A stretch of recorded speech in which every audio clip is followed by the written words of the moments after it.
আল্লাহ পাকের নবীর বিবি আম্মা জান আয়েশার মর্যাদা যদি শুধু রাসূলের স্ত্রী হওয়ার কারণে হতো, ও বাবাজিরা ভাইরা, তাহলে ওই একই ঘোষণা হযরত সাফিয়ার ব্যাপারে রাসূল দিতে পারতেন, উম্মে সালামার ব্যাপারে দিতে পারতেন, ওই একই ঘোষণা হযরত উম্মে হাবিবার ব্যাপারে দিতে পারতেন, যায়েনাব বিনতে জাহাসের ব্যাপারেও দিতে পারতেন। ও বাবাজিরা ভাইরা, রাসূলুল্লাহ হযরত মাইমুনার ব্যাপারেও তো একই ঘোষণা দিতে পারতেন।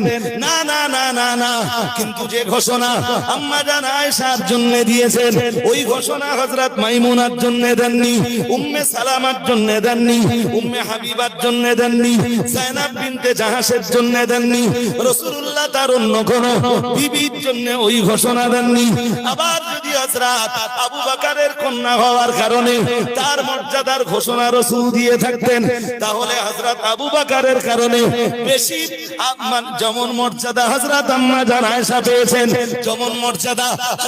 যেমন মর্যাদার আসনে অধিষ্ঠিত আয়েশা, ঠিক কথাই বলছো, ওই রকম মর্যাদার আসনে অধিষ্ঠিত হতে পারতেন হযরত আসমা রাদিয়াল্লাহু তাআলা আনহা। না না না না না, কিন্তু হযরত আসমার জন্য ওই রূপ মর্যাদার ঘোষণা রাসূলুল্লাহ দেননি, যে রূপ মর্যাদার ঘোষণা আম্মা জান আয়েশার জন্য রাসূলুল্লাহ দিয়েছেন।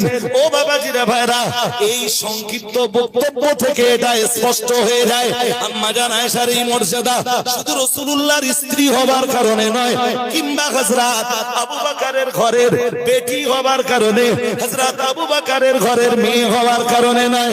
প্যারা নবী মুহাম্মদুর রাসূলুল্লাহ সাল্লাল্লাহু আলাইহি ওয়াসাল্লাম নবী আমার জানিয়ে দিয়েছেন, ফাদলু আয়েশাতা আলান নিসাই কাফালিস সারিদ আলা সাইরিত তাম।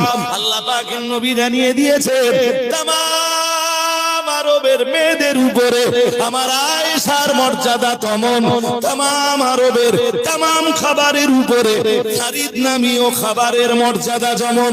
ও বাবাজিরা ভাইরা, এই মর্যাদার ঘোষণা কেবলমাত্র আম্মা জান আয়েশা সিদ্দিকা রাদিয়াল্লাহু তাআলা আনহার ইলম অর্জনের কারণে।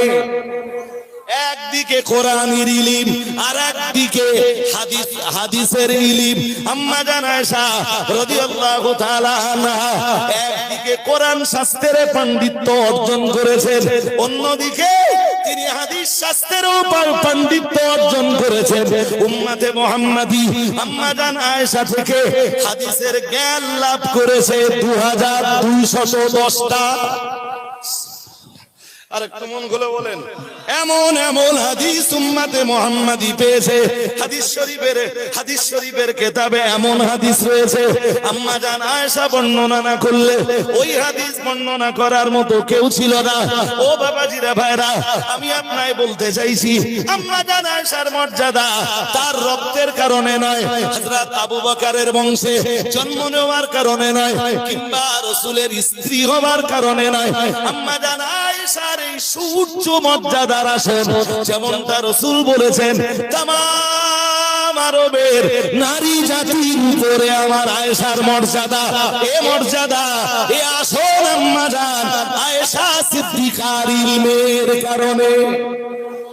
আর একটু মন খুলে বলেন, অল ইন্ডিয়া সুন্নাতুল জামাতের আলেমরা খুব বেশি কিছু করতে পারেননি।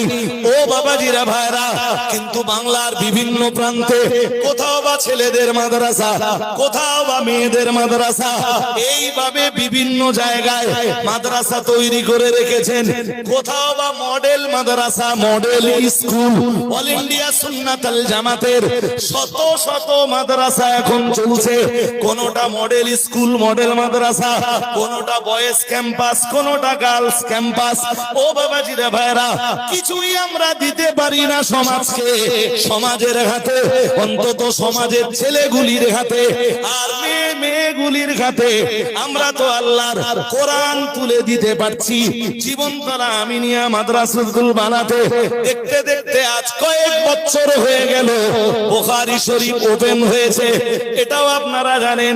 এবং প্রতি বছর স্টার্টিং এ যেমন এমন মুফতি সাহেব আসেন, বুখারী খতমে বুখারীর অনুষ্ঠান যখন হয় সেখানেও মুফতি সাহেব আসেন। ভালোই আপনাদের জানা রয়েছে। ও বাবাজিরা ভাইরা, মাদ্রাসার কর্তৃপক্ষরা আমায় বলছিলেন মেয়েদের বুখারী পড়বার জন্য 30 সেট বুখারী শরীফ দরকার।